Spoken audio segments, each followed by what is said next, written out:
Welcome to one and all. So last கிளாஸில் பார்த்தீங்க அப்படின்னா scope and functions of management topic பார்த்தோம். இன்றைக்கி நம்ம பார்க்கக்கூடியதுன்னா பிரின்சிபல்ஸ் ஆஃப் மேனேஜ்மெண்ட். ஸோ மேனேஜ்மெண்ட்டோட நோக்கம் அப்படின்றத பற்றி நம்ம பார்த்துக்கலாம். பிரின்சிபல்ஸ் அப்படின்னா அதுக்குன்னு பார்த்தீங்கன்னா 14 டாபிக்ஸ் நம்ம ஹென்டிஃபைல வந்து சொல்லியிருக்காரு. 14 டாபிக்ஸ் கண்டிப்பாக ஒரு மேனேஜ்மெண்ட்டுன்னா இந்த 14 முறையை நம்ம கடைப்பிடிச்சு தான் ஆகணும் அப்படின்னு சொல்லிட்டு தயவுசெய்து இந்த வீடியோ வந்து ஸ்கிப் பண்ணாமல் முழுசாக பாருங்கள். ஃபர்ஸ்ட் அனிமேஷன்ஸில் உங்களுக்கு அந்த 14 பிரின்சிபல்ஸ் என்ன அப்படின்றத சொல்லுங்கள். பிறகு நான் பார்த்தீங்கன்னா உங்களுக்கு தமிழ் எக்ஸ்பிளைன் பண்ணுறேன். தயவுசெய்து கவனிங்க, கிளாஸ் பாருங்கள்.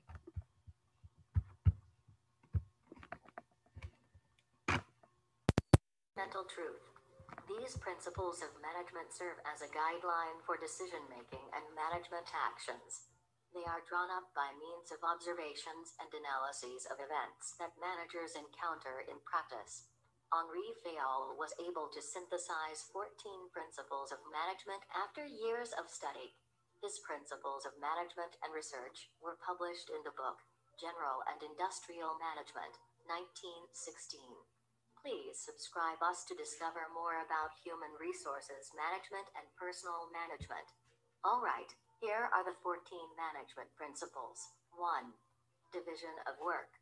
Work should be divided among individuals and groups to ensure that effort and attention are focused on special portions of the task. Fayol presented work specialization as the best way to use the human resources of the organization. 2. Authority. The concepts of authority and responsibility are closely related. Authority was defined by Fayol as the right to give orders and the power to exact obedience. Responsibility involves being accountable, and is therefore naturally associated with authority. Whoever assumes authority also assumes responsibility. 3. Discipline. A successful organization requires the common effort of workers. Penalties should be applied judiciously to encourage this common effort. 4. Unity of command. Workers should receive orders from only one manager. 5. Unity of direction. The entire organization should be moving towards a common objective in a common direction. 6. Subordination of individual interests to the general interests. The interests of one person should not take priority over the interests of the organization as a whole. 7. Remuneration. Many variables, such as cost of living, supply of qualified personnel, general business conditions, and success of the business, should be considered in determining a worker's rate of pay. 8.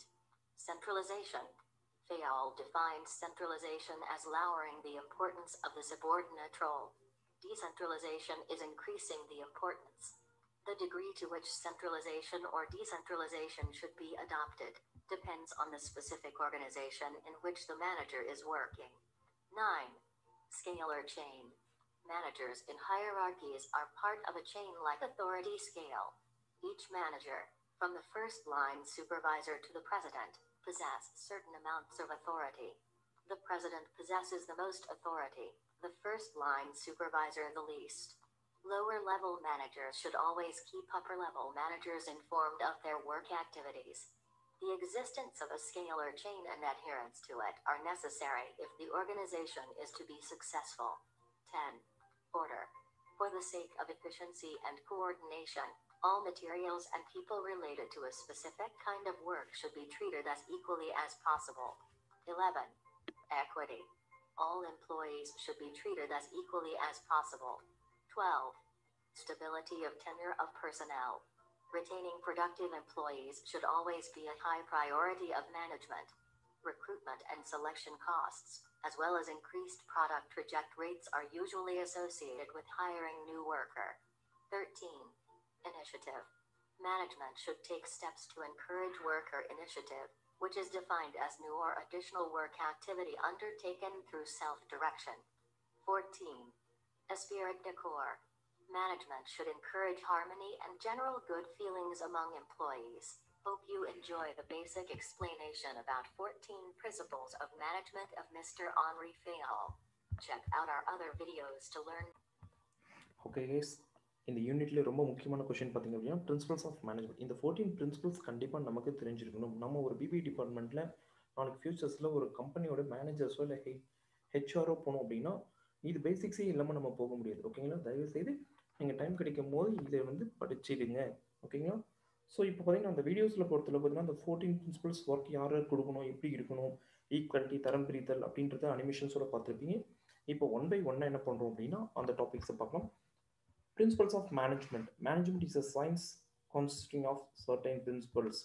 மேனேஜ்மெண்ட்ன்றது ஒரு அறிவியல் சார்ந்தது. So இதற்குன்னு சில principles இருக்குது. ஓகேங்களா, fundamental statements. இதில் first one பார்த்தீங்க அப்படின்னா டிவிஷன் ஆஃப் ஒர்க்கு. ஒரு வேலை இருக்குது அப்படின்னா மொத்தமாக ஒருத்தரே செஞ்சுட்டு இருக்க முடியாது. அதே போல் அந்த ஒர்க்கை வந்து யார்கிட்ட கொடுக்கணும் அப்படின்றது ஃபர்ஸ்ட் நம்ம பிரிச்சணும். டிவிஷன்ஸ் அப்படின்னா பிரித்தல். ஓகேங்களா, வேலையை பகிர்ந்தளித்தல். Total work of organisation is divided into small manageable units and. So என்ன சொல்லிக்கணும், நம்மக்கிட்ட எவ்வளோ வேலை இருக்குது அப்படின்றத என்ன பண்ணால் பிரித்து ஒவ்வொருத்தர்கிட்ட கொடுத்து வேலையை வந்து முடிச்சுக்கணும். இதை வந்து டிவிஷன் ஆஃப் ஒர்க்கு ஒரு மேனேஜ்மெண்ட்டோட நோக்கம் அப்படின்றத பற்றி சொல்லிட்டாங்க. Okay, next authority and responsibility. Authority and ரெஸ்பான்சிபிலிட்டின்னு ஒரு பொறுப்பு இருக்கணும். ஓகேங்களா, இப்போ 100 பேர் வேலை செஞ்சுருக்கோம் அப்படின்னா 100 பேர் நீங்களே மேனேஜர் அப்படின்னு சொல்ல முடியுமா? 100 பேர் லேபர்ஸ்ன்னு நம்ம சொல்ல முடியுமா? கண்டிப்பாக முடியாது. கண்டிப்பாக 99 பேர் இருக்காங்க அப்படின்னா 99 பேரில் எம்ப்ளாயிஸில் எவ்வளோ பேர், டீம் லீடர் எத்தனை பேர், மேனேஜர்ஸ் எத்தனை பேர், ஹெச்ஆர் யார் அப்படின்றது நம்ம பிரித்து சொல்லணும். ஓகே, அதான் சொன்ன authorities and responsibility. In an organisation the authority and responsibility would be together. Manager gives the order direct to the சபார்டினேட்டர். இப்போ மேனேஜர்ன்றது வந்து உயர் அதிகாரி, அவர் வந்து அவருக்கு கீழே வேலை செய்யக்கூடிய சபார்டினேட்டருக்கு அந்த கட்டளை இடுறாரு. ஓகேங்களா, சபார்டினேட்டர் என்ன பண்ணுவாங்க அப்படின்னா கீழே இருக்கக்கூடிய எம்ப்ளாயிஸ்க்கு அந்த விஷயத்தை வந்து கொண்டு போறாரு. இதுதான் சொல்லியிருக்காங்க. டிசிப்ளின்.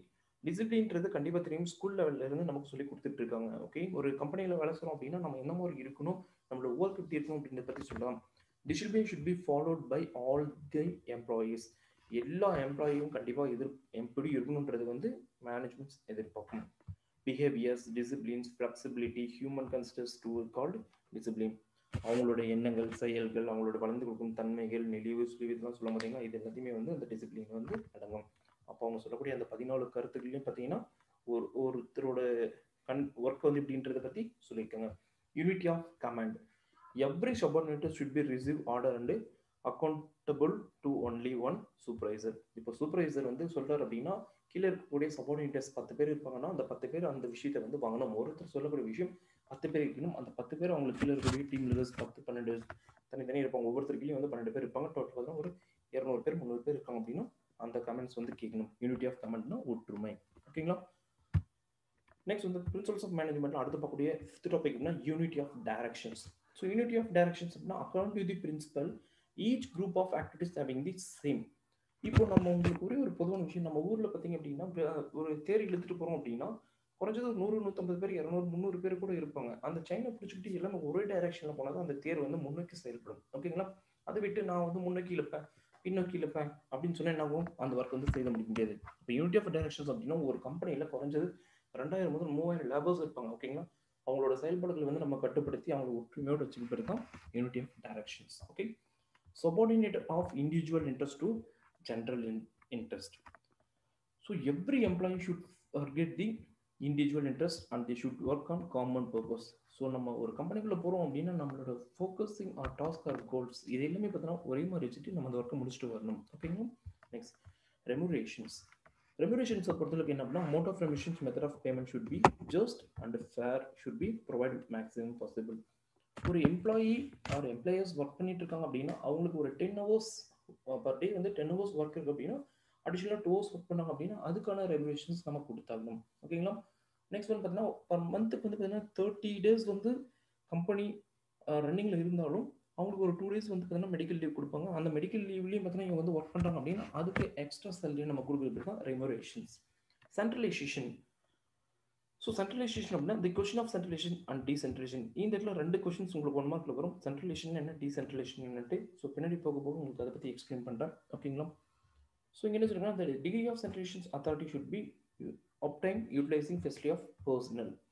இந்த சென்ட்ரலைசேஷன் அப்படின்னா ஒருங்கிணைத்தல் மையம். ஓகேங்களா, இப்போ இது நம்மளோட நோக்கம் என்ன, ஒரு இண்டஸ்ட்ரியில் இப்போ நம்ம ஒரு எக்ஸாம்பிள் வந்து பார்த்தீங்கன்னா ஒரு மொபைல் கம்பெனி அப்படின்னா அவங்களோட நோக்கம் என்ன, ஒரு மொபைல் பொருட்களை வாங்குகிறோம், அதை வந்து மாடிஃபை பண்ணுறோம், உற்பத்தி பண்ணுறோம், எல்லாத்தையும் அசம்பிள் பண்ணுறோம், நெக்ஸ்ட் வந்து செக் பண்ணுறோம், வெளியே வந்து விற்க போகிறோம். விற்கிற நோக்கம் பணம் இன்கம் அதிகமாக கிடைக்கும். ஸோ என்ன சொன்னால் அந்த நோக்கத்தை வந்து மையமாக வச்சு செயல் பண்ணணும். நெக்ஸ்ட் வந்து பார்த்தீங்கன்னா scalar chain. It refers to the chain of superior ranking from the highest author to the lowest level organization. இப்போ ஒருத்தர் வந்து வேலை செஞ்சுருக்கோம் அப்படின்னா லோயர் லெவலில் இருந்து ஹையர் லெவல். ஓகேங்களா? ஃபர்ஸ்ட் பார்த்தீங்கன்னா நீங்கள் அப்ரெண்டிஷிப்பில் 1 year ஒர்க் பண்ணீங்க, அடுத்து 2 years ட்ரைனிங்கில் ஒர்க் பண்ணுவீங்க. இந்த 3 வருஷமும் நீங்கள் சரியாக பெர்ஃபார்ம் பண்ணீங்க அப்படின்னா நெக்ஸ்ட் வந்து எம்ப்ளாயாக, கம்பெனி எம்ப்ளாயாக பெர்மனெண்ட் ஆவீங்க. அதுக்கப்புறம் பார்த்தீங்கன்னா உங்களோட அத்தாரிட்டிஸ் வந்து இன்க்ரீஸ் ஆகிட்டே இருக்கும். Okay, next one order. Order பொறுத்தவரைக்கும் the principle is concurrent with the arrangement of things and placement of peoples. So order அப்படின்னா மெட்டீரியல் ஆஃப் ஆர்டர், பொருட்களை வாங்குறது செய்கிறது. அதே போல் வந்து பார்த்தீங்கன்னா மேலே வந்து பார்த்தீங்கன்னா நம்மளோட எக்ஸாம்பிள் பார்த்தீங்க அப்படின்னா நம்மளோட ஸ்கூல் லெவலில் வந்து ஹெட் மாஸ்டர்ஸ் ஒரு விஷயத்த சொன்னோம் அப்படின்னா கீழே கூடிய ஸ்டாஃப்ஸ் வந்து கேட்பாங்க, அந்த ஸ்டாஃப்ஸ் வந்து ஸ்டூடெண்ட்ஸ் கிட்ட சொல்லுவாங்க. ஓகே, காலேஜ் லெவலில் பார்த்தீங்கன்னா பிரின்சிபல் ஒரு விஷயத்த சொல்லுவார், அந்த விஷயம் பார்த்தீங்கன்னா கீழே கூடிய ஹெச்ஓடிஸ் அண்ட் பார்த்தீங்கன்னா ஸ்டாஃப்ஸ் அண்ட் வந்து பார்த்தீங்கன்னா ஸ்டூடெண்ட்ஸ் இந்த விஷயத்தை வந்து அவங்க செய்யணும். இதை வந்து ஆர்டர்ஸ். அந்த 14 பிரின்சிபல்ஸில் இதெல்லாம் ரொம்ப முக்கியமான விஷயங்களாக இருக்குது. நெக்ஸ்ட் ஒன் பார்த்தீங்கன்னா ஆர்டர் பார்த்துட்டோம். Next equity. ஈக்விட்டி அப்படின்னா சமமாக, ஓகே, உள்ள வேலை செய்யக்கூடிய எல்லா எம்ப்ளாயிஸையும் பார்த்தீங்கன்னா நம்ம சமமாக தான் பார்த்தாகணும்.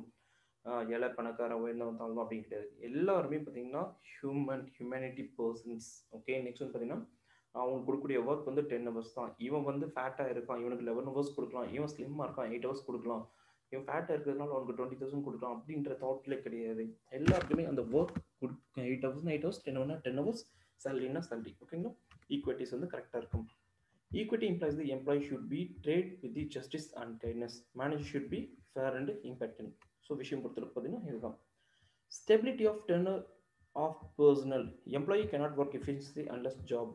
ஸோ இங்கே ஸ்டெபிலிட்டி அப்படின்னா ஒரு எம்ப்ளாயி வந்து வேலை செய்யலை அப்படின்னா அடுத்த விஷயம் என்னன்னா நீங்கள் வெளியே போயிட்டே இருக்கலாம் அப்படின்னு சொல்லிட்டு நம்ம ஈஸியாக அனுப்பிடலாம். ஓகே, எங்கள் யூனியனை சேர்த்திக்கிட்டு நாங்கள் எப்படி வேலை செஞ்சுட்டு இருந்தோம், எங்களை ஏன் வெளியே அனுப்புகிறோம் அப்படின்னு நம்ம கேட்க முடியாது. ஓகே, ஸோ இங்கே பொறுத்தவரை பார்த்தீங்கன்னா ஒர்க், ஓகேவா, எஃபிஷியன்ட் ஒர்க்காக இருந்தால் நீ கண்டினியூ பண்ணலாம், இல்லை அப்படின்னா வெளியே போயிட்டே இருக்கலாம். ஓகேங்களா? நெக்ஸ்ட் ஒன் பார்த்தீங்கன்னா initiative. Employees all level should be given the opportunity to take individual and exercise judgement. இங்கே வந்து எல்லா லெவலுக்கும் பார்த்தீங்கன்னா நம்ம வந்து ஒரு ஆப்பர்ச்சுனிட்டிஸை கொடுக்குறோம். ஓகேங்களா? லாஸ்ட் ஒன் பார்த்தீங்கன்னா எஸ்பெக்ட் ஆஃப் டி காப்ஸ் அப்படின்னு நம்ம சொல்லியிருக்கோம்.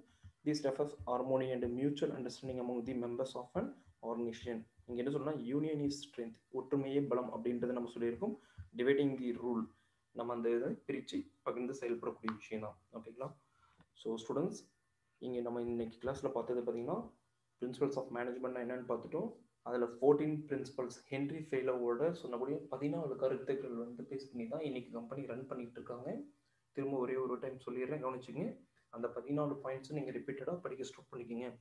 Division of work, authority and responsibility, discipline, unity of command, unity of direction, subordinate of individual interest to general interest, remunerations, centralization, scalar chain, order, equity, stability of turn, tenure of personal, integrity, தி கோஆப்ரேட்ஸ் அப்படின்ற அந்த 14 point ரொம்ப முக்கியமாக இருக்குது. So திரும்ப திரும்ப இந்த videos ரிப்பீட்டடாக போட்டு பார்த்து கேளுங்க. ஸோ இது ரொம்ப முக்கியமான நம்ம வாழ்க்கையை பயன்படக்கூடிய கொஷின்ஸ். உங்களுக்கு எதாவது டவுட் இருந்தால் கமெண்ட் பண்ணுங்கள். நெக்ஸ்ட் வீடியோவில் பார்க்கலாம். தேங்க்யூ.